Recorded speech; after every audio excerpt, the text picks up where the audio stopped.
Taewon Park stood at the viewing window of Earth's Horizon Deep Space Research Station, his dark eyes reflecting the distant stars. 3 years stationed in this remote corner of space, and each day felt the same as the last. Analyzing space dust and recording sensor readings wasn't exactly the adventure he'd imagined when he signed up as the station's xenobiologist. The quiet beeping started so subtly that Taewon almost missed it. A small red light flashed on his console, growing more insistent with each pulse. Unidentified craft detected in Sector 7, announced the station's AI system in its calm, measured voice. Severe structural damage detected. Faint life signs present. Taewon's heart raced as he pulled up the scanner images. The object was small, barely larger than a shuttle, with an unusual crystalline structure unlike any human design. Most importantly, it was drifting, tumbling slowly through space with clear signs of damage to its hull. "Alert Commander Jean," Taewon said, already moving toward the emergency response bay. "Possible first contact scenario. Request permission to dispatch rescue team." Commander Hae-jin appeared on the communication screen, her expression stern. "Park, protocol clearly states all unknown vessels must be quarantined and remotely scanned before any contact." "With respect, Commander, the life signs are fading," Taewon replied, already pulling on his spacesuit. "If there's someone alive in there, they won't survive a standard quarantine procedure." The commander's frown deepened.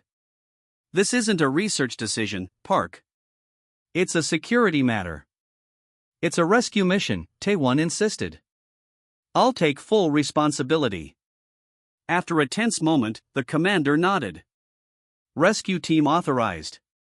But standard containment protocols apply once you return. Nothing comes aboard this station without proper screening." The rescue shuttle launched within minutes, with Taewon and 2 security officers aboard. As they approached the damaged vessel, Taewon couldn't contain his excitement. The craft was unlike anything humans had ever built, semi-transparent in sections with an internal structure that seemed to pulse with faint blue light. "Scan complete," said Officer Min. "Atmosphere inside is nitrogen-heavy but contains unknown gases." "One life form detected, status critical." Taewon nodded. "Let's dock and get in there." Their shuttle extended a temporary airlock tube to the damaged craft.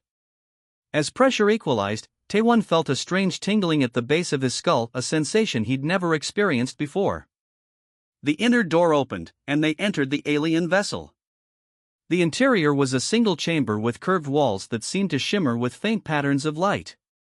Control surfaces had no buttons or screens, just smooth surfaces with occasional depressions. In the center lay the pilot. Taewon stopped breathing for a moment. And somehow he immediately thought of the being as female. Was humanoid but clearly not human. Her skin had a pale blue luminescence, with delicate gill-like structures pulsing weakly along her neck. Her face was striking, with large, almond-shaped eyes currently closed, a small nose, and lips tinged with silvery blue. 4-fingered hands lay limply at her sides. "Life signs critical but stable," Officer Min reported, scanning with a medical device. "Unknown physiology. How do we proceed?" Before Taewon could answer, the alien's eyes opened. They were entirely silver with no visible pupils, yet somehow Taewon felt her gaze locked directly onto him. The tingling sensation in his mind intensified. "Help, please, asterisk." The voice was inside his head, gentle, feminine, and distinctly non-human. "She's communicating telepathically," Taewon gasped. "I can hear her." The security officers exchanged skeptical glances. "I don't hear anything," said Officer Min. Taewon moved closer, kneeling beside the alien. "We're here to help you. Can you understand me?" "Yes." "Thank you." "My ship, damaged, asterisk." The mental voice was growing weaker. "Cannot breathe your air for long." "We need to get her to our station immediately," Taewon said, already assessing how to move her. "She's dying."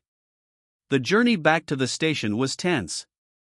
The alien drifted in and out of consciousness, her breathing growing more labored. Each time her silver eyes found Taewon's, he felt that strange mental connection. Commander Hae-jin met them at the airlock, her expression a mixture of wonder and concern. Straight to quarantine, she ordered. Full containment protocols. She needs medical attention first, Taewon argued. Our atmosphere is toxic to her system. That's precisely why she needs quarantine, the commander countered. The alien's body suddenly convulsed, her gill structures flaring desperately. Cannot breathe, asterisk. We don't have time. Taewon shouted. Her respiratory system is failing. I need to get her to the lab and create an atmospheric chamber immediately. After a moment of hesitation, the commander nodded. Do it. But this is on your head, Park. Working with frantic precision, Taewon converted a research chamber in his lab into a makeshift life support pod. He adjusted the atmospheric mix based on scans from the alien's vessel, adding more nitrogen and reducing oxygen levels. The alien's convulsions gradually subsided as the atmosphere changed. Thank you, asterisk, came the weak mental voice. You saved me. I'm Taewon Park, he said, placing his hand against the chamber glass. Can you tell me your name?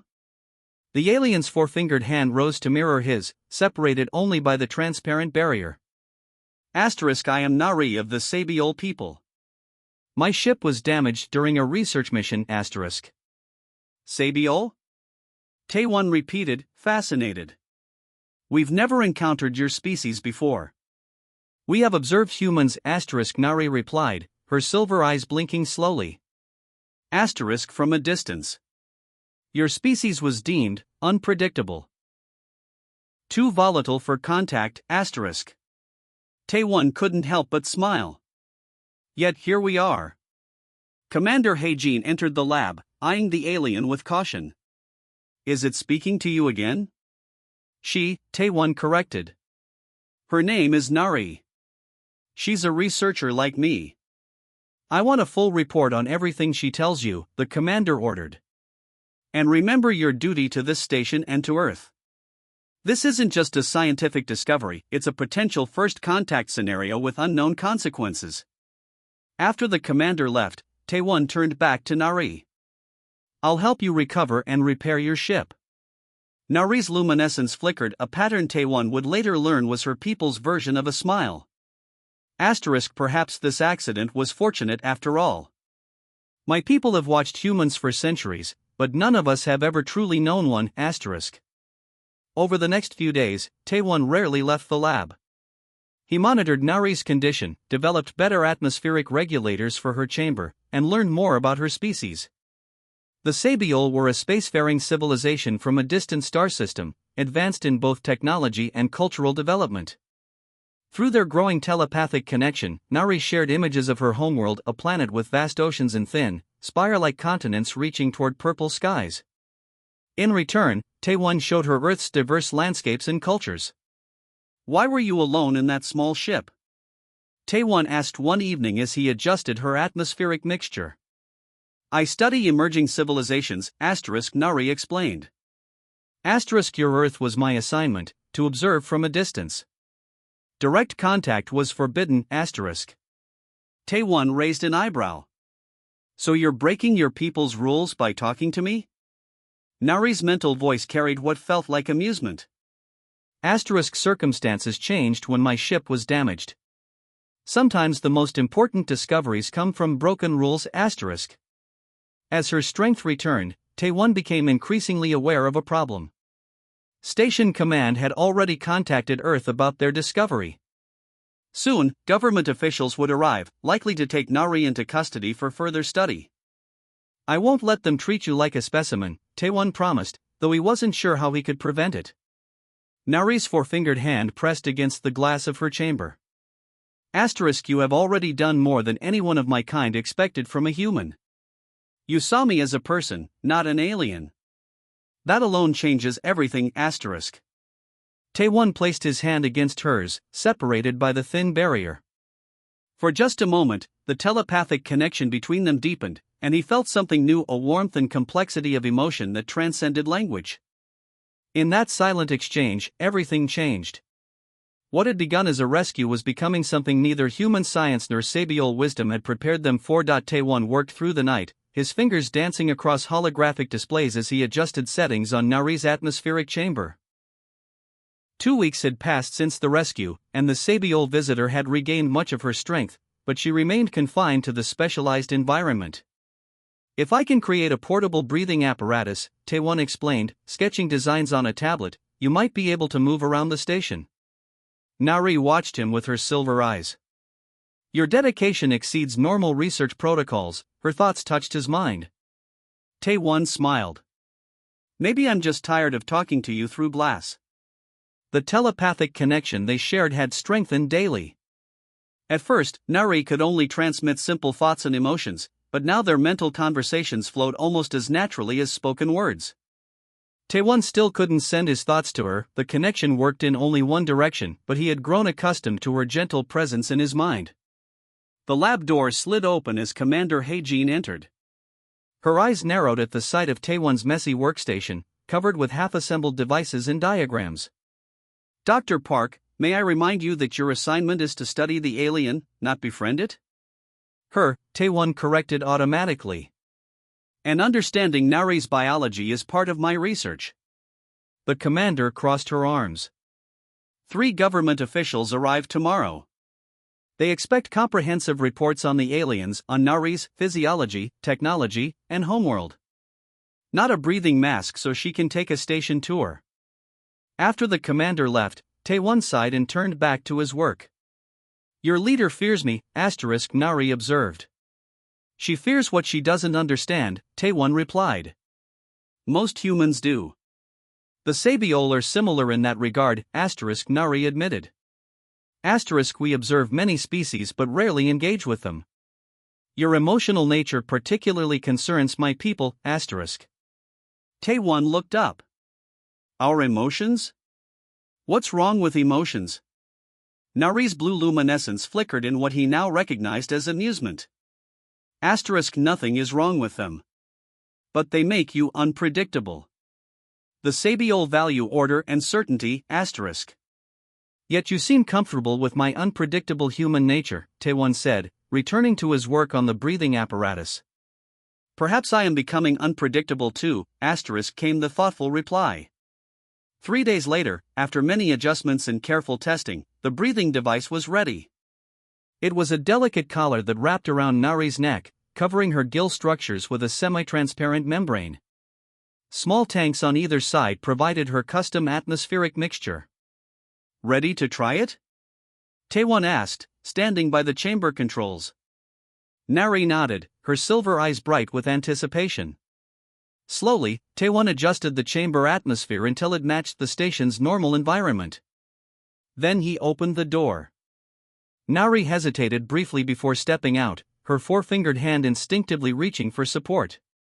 Taewon offered his arm. The moment her fingers touched his skin, the telepathic connection between them surged. Images and sensations flooded his mind, the purple skies of her homeworld, the feel of ocean currents against gill membranes, the musical language of her people. Wow, Taewon gasped, steadying himself. That was... I apologize. Nari withdrew her hand quickly. Direct contact enhances telepathic transfer. I should have warned you, No, it's fine, Taewon assured her, fascinated rather than alarmed. It was beautiful. Is that how your people normally communicate? Nari took a few experimental steps, adjusting to the station's gravity. Yes. Words are secondary to us. Touch telepathy is our primary language, sharing memories, knowledge, emotions directly, That's incredible, Taewon said, watching her explore his lab with careful movements. Her blue luminescent skin seemed to pulse with excitement. Later that day, Taewon gave Nari a tour of the quieter sections of the station, avoiding the busier areas where her presence might cause too much attention. The government officials who had arrived were busy reviewing his research data, giving them a brief window of freedom. They paused at the main observation deck, a vast window looking out into the star-filled void. Earth was visible as a distant blue dot. That's my home, Taewon said, pointing. Nari studied the planet thoughtfully. It is beautiful. My world has more water and less land, but similar blue tones, asterisk. How far away is your homeworld? He asked. By your measurements, about 80 light years. We have faster than light travel, which is why I could study your planet directly, asterisk. Taewon's scientific curiosity piqued. How does your FTL drive work? That technology would revolutionize human space travel. Nari turned to face him, her expression suddenly serious. Asterisk, I cannot share such technology. My people believe each species must develop at their natural pace. Interference has, historically, led to problems, asterisk. Is that why you've been watching us instead of making contact? Nari's luminescence dimmed slightly. Asterisk, partially. We've observed Earth for over 3 centuries. Your rapid technological advancement is unusual, but your social development has not always kept pace. Wars, environmental damage, social inequality, these suggest a species still struggling with its own nature, asterisk. We're not perfect, Taewon admitted. But we're trying to be better. I see that in you, asterisk, Nari replied, her mental voice warming. Asterisk, you saved me without knowing what I was. That speaks well of humanity's potential, asterisk. Their moment was interrupted by alarmed voices from the corridor. Taewon quickly guided Nari into a maintenance alcove just as several security officers rushed past. Something's wrong, he whispered. We should get back to the lab. When they returned, they found Commander Hae-jin waiting with the government officials. Their expressions ranged from shock to anger. Dr. Park, the commander said stiffly, you removed the subject from containment without authorization.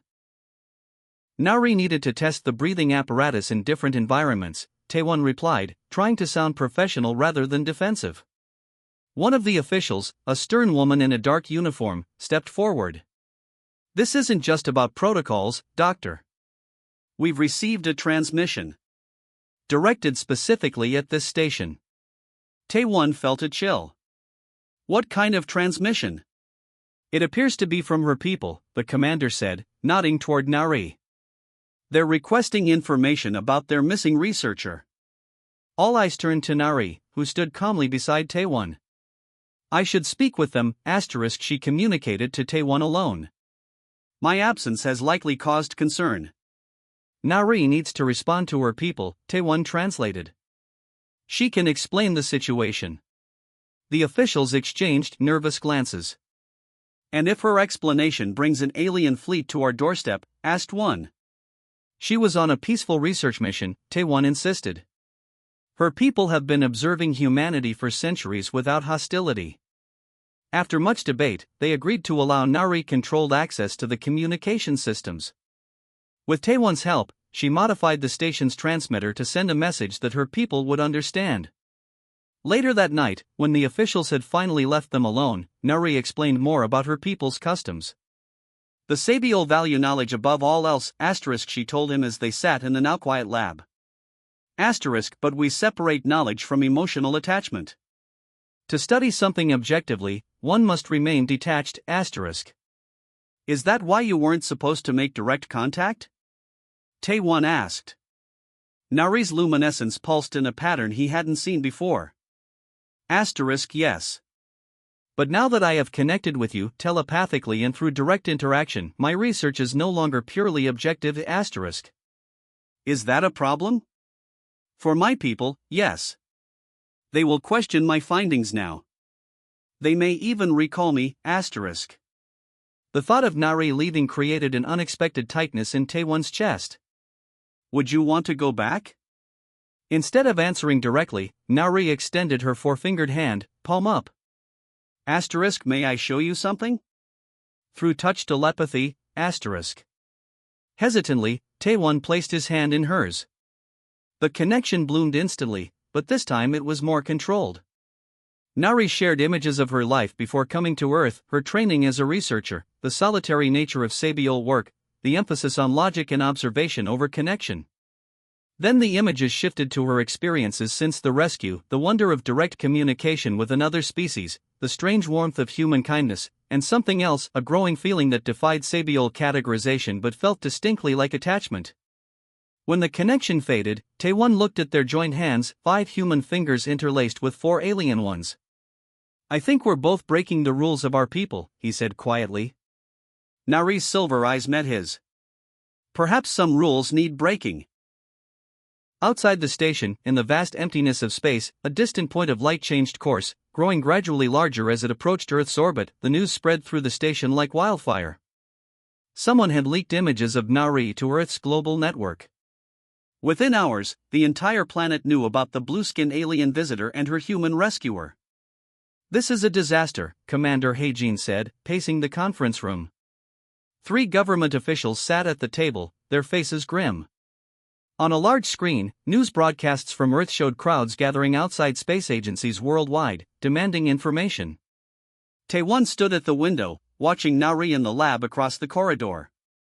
She was examining Earth broadcasts with intense curiosity, her silver eyes reflecting the changing images. "The public reaction is better than expected," one official noted. "More curiosity than fear." "For now," another countered. "But we have bigger concerns. The military has dispatched vessels to secure this station and the alien asset." Tae-won turned sharply. "Nari isn't an asset. She's a person, a researcher like any of us." The commander gave him a warning look.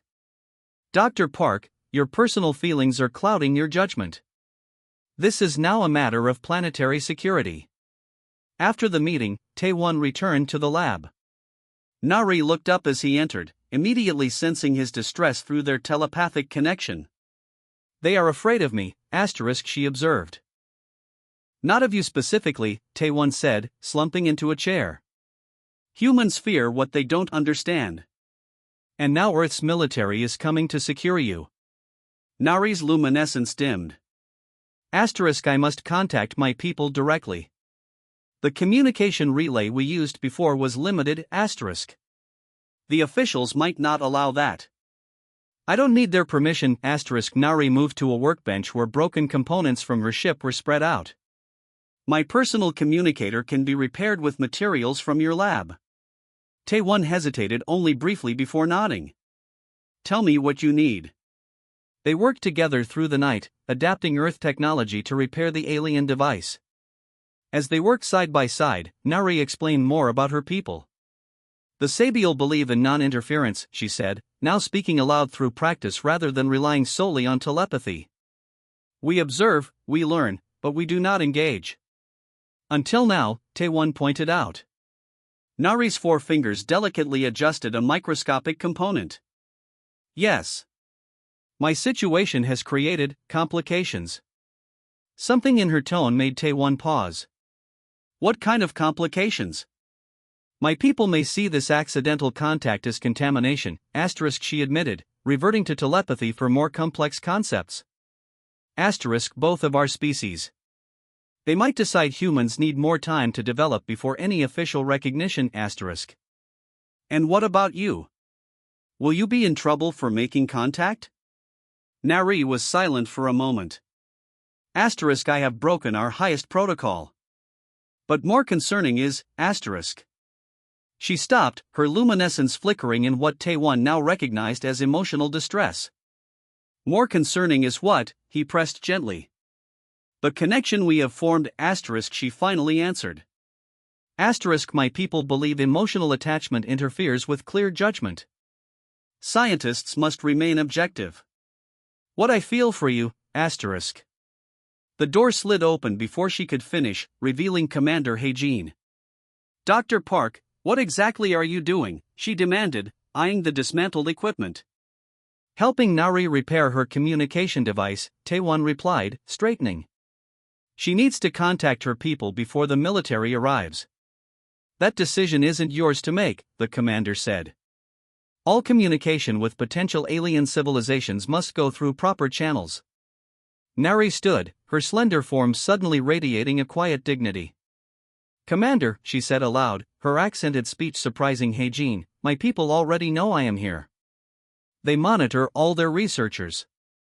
If I do not explain what has happened, they may misinterpret human intentions." The commander hesitated, clearly uncomfortable hearing the alien speak directly for the first time. And what exactly are human intentions from your perspective? Most humans I have encountered wish for peaceful exchange, Nari replied. But some see me as a resource to be controlled. My people will not accept that. Are you threatening us? The commander asked sharply. I am warning you, Nari corrected. The Sabiol avoid conflict, but they protect their own. The tension in the room was broken by an alert from the station's communication system. Commander to the bridge immediately. Multiple unidentified vessels detected entering the system. Taewon's heart sank. The military ships? The commander checked her tablet and paled. No. These are coming from deep space. Moving at impossible speeds. Nari's silver eyes widened. Asterisk, they are here. Much sooner than I expected, asterisk. As the commander rushed from the room, Taewon turned to Nari. Your people? She nodded. Asterisk, they must have detected my distress when my ship crashed. This changes everything, asterisk. Over the next few hours, the station fell into controlled chaos. Earth's military vessels arrived first, taking defensive positions around the station. 6 hours later, 3 Sabiol ships appeared at the edge of scanning range, sleek, crystalline vessels that seemed to bend light around them. Commander Haejin summoned Taewon to the bridge. Your alien friend won't speak to anyone else. We need her to communicate with those ships. When they returned to the lab, they found Nari standing perfectly still, her eyes unfocused. She's in telepathic communication with her people, Taewon explained. Nari blinked, returning to awareness. Asterisk, my ship commander is concerned. They detect weapons systems activated on your vessels, asterisk. Defensive precautions only, the commander insisted. Tell them we mean no harm. They are requesting my immediate return, asterisk, Nari said. They believe I am being held against my will. Taewon translated for the commander, who frowned. We're not holding her prisoner. She's free to leave. But when this message was conveyed to the Sabiol vessels, their response was unexpected. They don't believe you, asterisk, Nari reported. They say if I were truly free, I would have already returned to them. The situation deteriorated rapidly. The Sabiol ships moved closer, prompting Earth's vessels to raise shields. Military personnel arrived on the station, placing guards at key locations. That evening, Taewon found Nari in the observation lounge, watching the standoff between the ships. This is my fault, he said quietly. If I hadn't insisted on rescuing you, then I would be dead, Nari finished, touching his arm gently. The brief telepathic connection conveyed her sincerity. You saved my life, Taewon. Only to start an interspecies incident, he said bitterly. Nari's luminescence pulsed softly.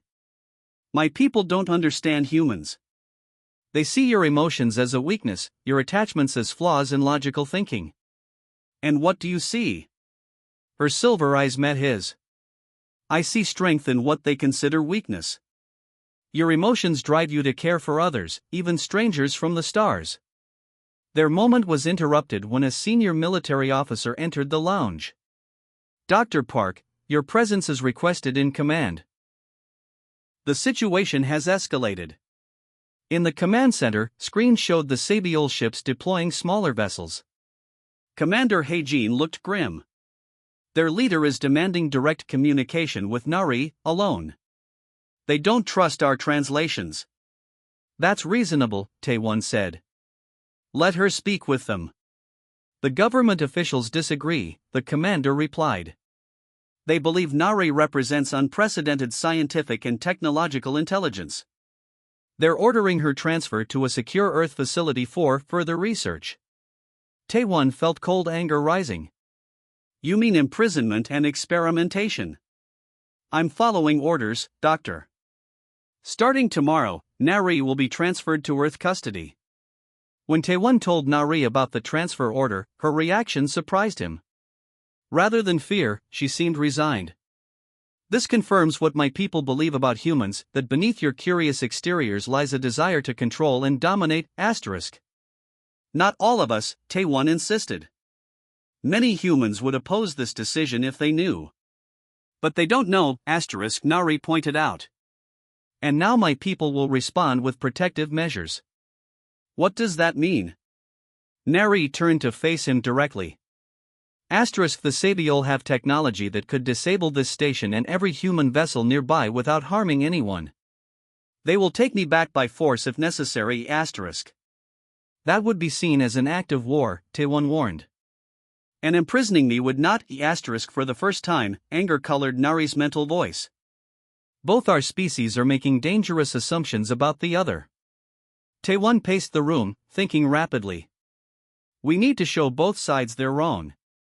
Somehow we need to demonstrate that cooperation is possible. Nari watched him, her luminescence brightening slightly. You have an idea. Maybe, Taewon admitted. But it's risky. It involves your people's telepathic abilities and something humans are surprisingly good at, broadcasting our feelings to the world. He explained his plan, watching Nari's expression shift from doubt to consideration. It could fail, she warned. Or worse, it could confirm the Sabiol's worst fears about human unpredictability. Sometimes unpredictability is exactly what's needed, Taewon replied.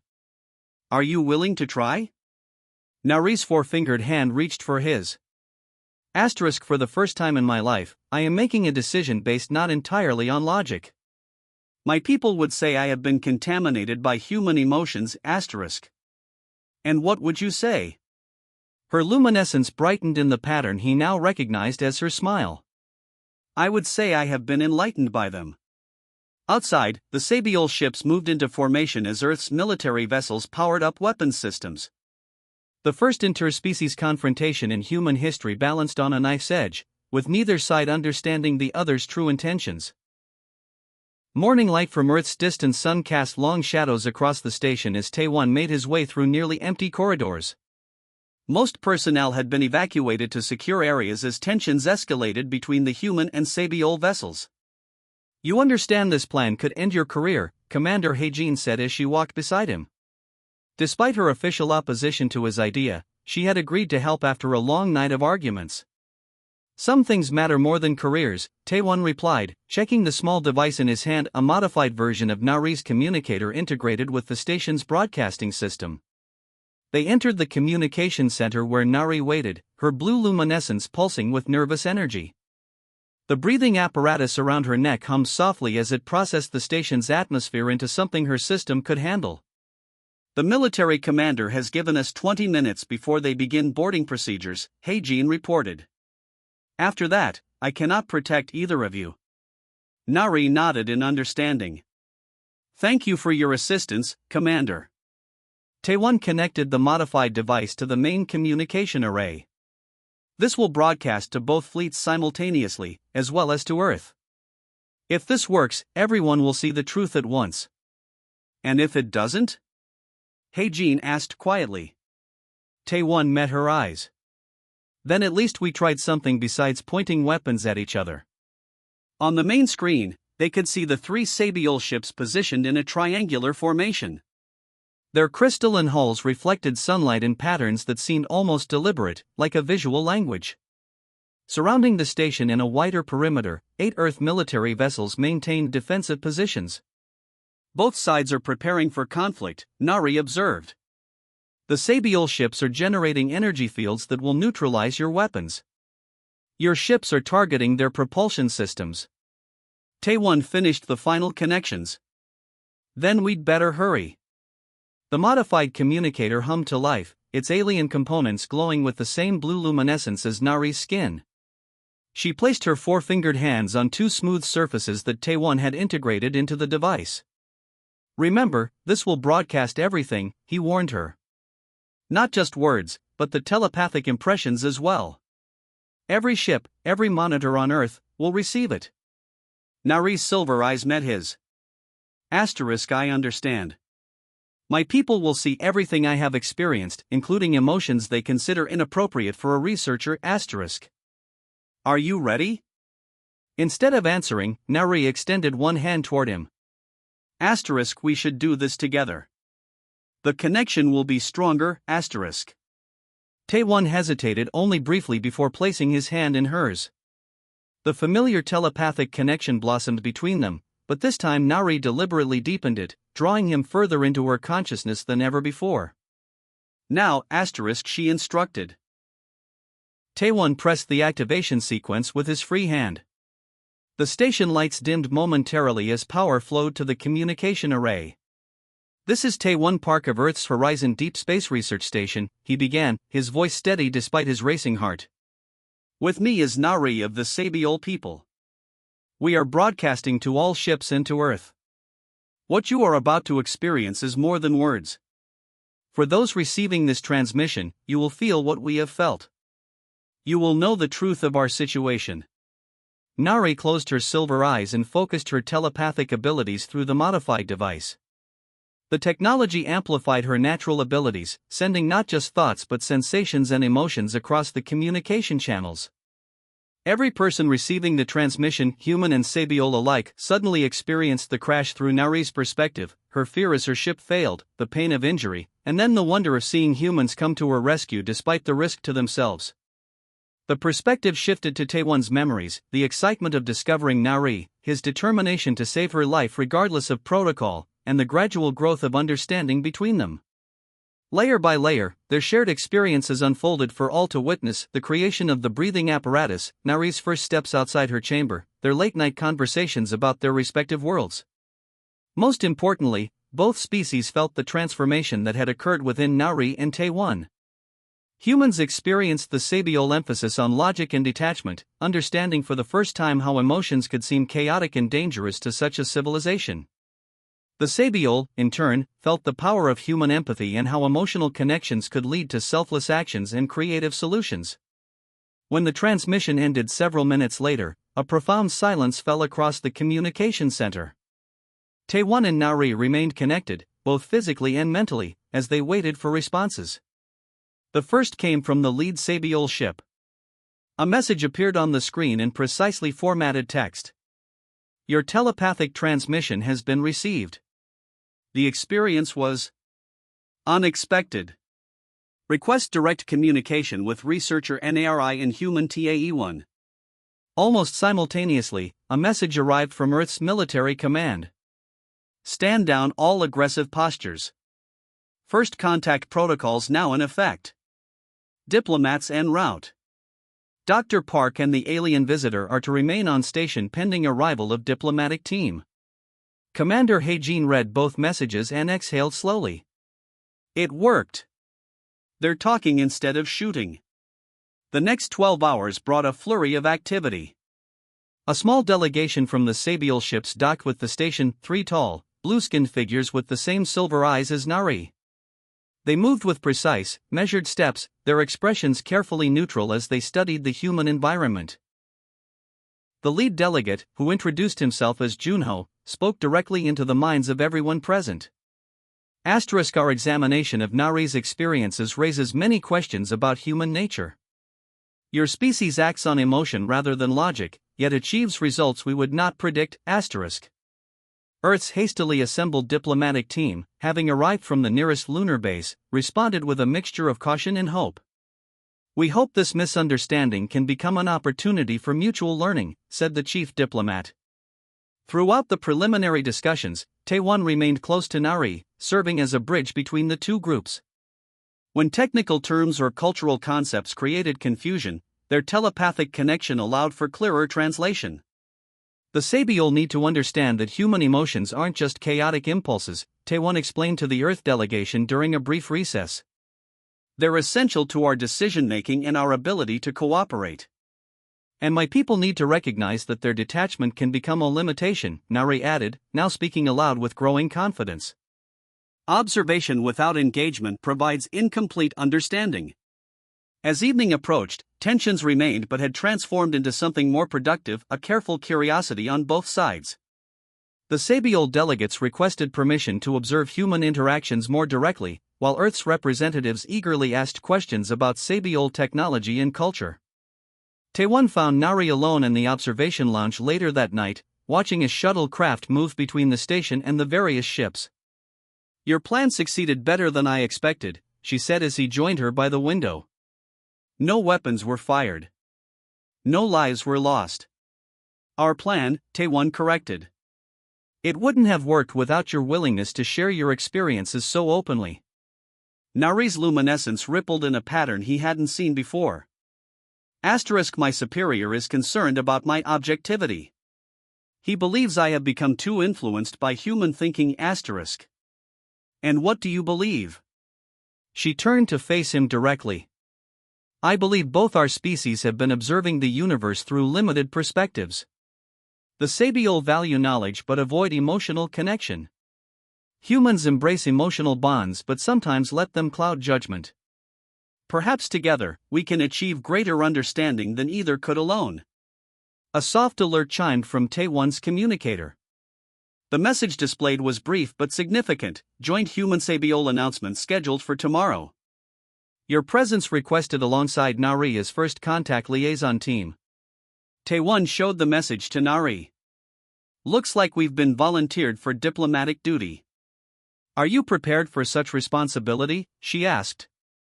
Taewon looked out at the Sabiol ships, their crystalline structures now illuminated peacefully against the darkness of space. Earth glowed blue in the distance, its population still absorbing the reality of first contact. A week ago, I was analyzing space dust samples, he said with a small laugh. Now I'm helping establish relations with an advanced alien civilization. No, I'm not prepared, but perhaps that's why it might work. The Sabiol planned for centuries without making contact. We stumbled into it by accident and somehow avoided disaster. Nari's four-fingered hand found his. Sometimes the most significant discoveries come from unplanned encounters. The telepathic connection between them carried not just words but a complex blend of emotions, hope, uncertainty, and something deeper that neither of them had yet named aloud. Outside the window, a small Sabiol shuttle approached the station, its crystalline surface reflecting Earth's distant light. The first formal delegation was arriving. History waited to be written by those willing to bridge the gap between different worlds. 3 months had passed since the tense standoff between human and Sabiol ships. The Horizon space station had been transformed. What was once a small research outpost now served as the first joint embassy between Earth and the Sabiol people. Taewon stood in the newly constructed diplomatic chamber, adjusting his formal uniform. The blue and silver colors represented both worlds, Earth's oceans and the Sabiol's luminescent skin. As Earth's primary representative to the Sabiol, he had spent weeks learning their customs, their history, and their unique perspective on the universe. Nervous? Commander Haejin asked, entering the chamber. She now served as security coordinator for the embassy. A little, Taewon admitted. The High Council members are the most traditional of the Sabiol. They still have doubts about formal relations with humans. The door slid open again, and Nari entered. Her appearance had changed subtly over the past months. She still used the breathing apparatus Taewon had created, though it was now smaller and more elegant. She wore formal Sabiol attire, a flowing garment that enhanced rather than concealed her natural luminescence. The ships have docked, she announced. The council will arrive within minutes. As the Sabiol's appointed ambassador to humanity, Nari held a position that had never existed before. Her people had initially wanted to recall her, considering her contaminated by emotional connection to humans. But the telepathic broadcast that had prevented conflict had also demonstrated something unexpected to the Sabiol leadership. Nari's unique perspective made her invaluable as an intermediary. Do I look presentable by Sabiol standards? Taewon asked, still adjusting his collar. Nari's luminescence flickered in the pattern he now recognized as amusement. Sabiol care little for appearance. It is the mind that matters. Well, my mind is racing, he confessed. She approached and placed her four-fingered hand gently on his arm. The familiar telepathic connection blossomed between them, now refined through daily practice. Rather than overwhelming him with information, Nari could now share specific thoughts and feelings with careful control. You will do well, she assured him. The council has reviewed our shared experiences. They understand your value, The ceremony began with the arrival of 3 senior Sabiol council members. They moved with the characteristic precision of their people, their tall forms and silver eyes taking in the human-designed space with analytical interest. The eldest council member, Juwon, addressed the gathered human and Sabiol representatives. His telepathic voice reached everyone present. For 3 centuries, we observed humanity from a distance. We saw your wars, your environmental struggles, your technological advances. We judged you unprepared for contact with other civilizations. He turned his silver gaze directly to Taewon. We were wrong. Not about your conflicts or challenges, but about your potential. When researcher Nari's ship crashed, our logical prediction was that humans would either destroy her or imprison her for study. Instead, one human chose compassion over protocol, understanding over fear. The human delegates shifted uncomfortably, knowing that the military's plans to transfer Nari to a secure facility had indeed matched the Sabiol's fears. Today marks the formal beginning of relations between our peoples, Juwon continued. Not because we planned it, but because circumstances forced us to see each other clearly. The Earth's chief diplomat stepped forward to offer humanity's official response, but the most meaningful moment came after the formal speeches, when the delegates mingled in the reception area. Taewon noticed how the humans instinctively formed small social groups, while the Sabiol maintained precise distances from each other. They're still uncomfortable with our social patterns, he observed to Nari. And your people still flinch when touched telepathically, she replied. We have much to learn from each other. A young human scientist approached them hesitantly. Dr. Park? I've been studying the atmospheric modification technology you developed for Ambassador Nari. With permission, I believe we could adapt it for human use on previously uninhabitable planets. Before Taewon could respond, one of the Sabiol delegates joined the conversation. Such technology transfer would alter your natural development path. With respect, Taewon said carefully, perhaps that view needs reconsideration. If our species are to work together, knowledge must flow in both directions. Nari's luminescence brightened. Taewon is correct. My people's policy of non-interference was based on fear rather than wisdom. Controlled, mutual exchange benefits both species. Later that evening, when the formal events had concluded, Taewon and Nari escaped to their favorite place on the station, the small observation dome that offered unobstructed views of space. Earth hung like a blue jewel against the blackness, while the crystalline Sabiol ships glimmered in orbit nearby. 6 months ago, I was collecting space dust samples and you were secretly observing human behavior, Taewon said with a smile. Now we're shaping the future of interspecies relations. Nari's luminescence pulsed gently. My superiors still question the arrangement. They believe my connection to you compromises my judgment. And what do you believe? She turned to face him, her silver eyes reflecting starlight. I believe my connection to you has enhanced my understanding rather than compromised it. The Sabiol have always valued knowledge, but we fail to recognize that emotional connections create forms of knowledge impossible to achieve through detached observation. Taewon nodded. And humans have often let emotions cloud our judgment or drive us to conflict. Perhaps we need some of your logical perspective. Nari extended her hand, palm up, the Sabiol gesture of sharing. Taewon placed his hand in hers, and their telepathic connection deepened instantly. Through their touch, Nari shared images of her homeworld, the vast oceans where her people had evolved, the slender spires of their crystalline cities rising from the water, the peaceful gatherings where Sabiol shared knowledge through group telepathic connections. In return, Taewon shared his memories of Earth, vibrant forests and mountains, bustling cities full of diverse humanity, family gatherings filled with laughter and conversation. When the connection faded, they remained hand in hand, the differences in their anatomy, 5 human fingers intertwined with 4 Sabiol ones, a visible symbol of the bridge they had built between worlds. The Council has approved the Joint Research Initiative, Nari said after a comfortable silence. 5 human scientists will visit my homeworld, and 5 Sabiol researchers will study on Earth. That's fantastic news, Taewon replied. Who will lead the human team? Nari's luminescence brightened in what he now recognized as her smile. They have requested you, if you are willing. As the human who best understands Sabiol customs, you are the logical choice.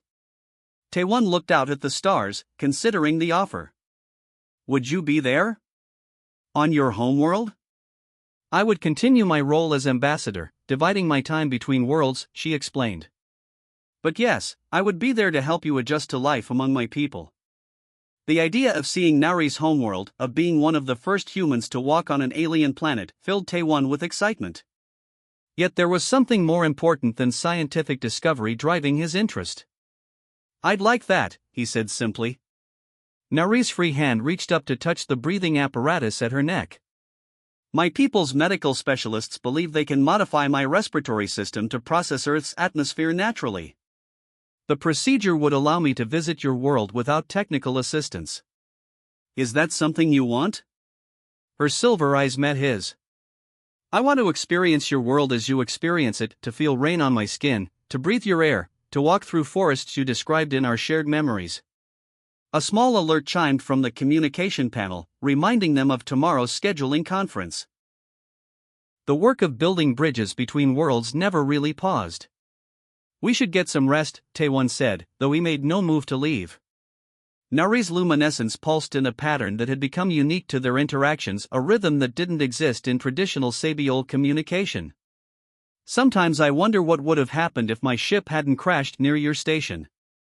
The Sabiol might still be watching Earth from a distance, and I'd still be collecting space dust, Taewon replied with a smile. The universe has strange currents, Nari observed. My people believe knowledge is the greatest purpose of existence. But perhaps knowledge alone is not enough, Beyond the observation window, a new ship approached the station, the first civilian transport approved for the joint embassy. Humans and Sabiol working together, learning from each other. The beginning of something neither species had planned, but which now seemed inevitable. To new understanding, Taewon said, squeezing Nari's hand gently. To new understanding, she agreed, her silver eyes reflecting the light of distant stars that no longer separated their worlds.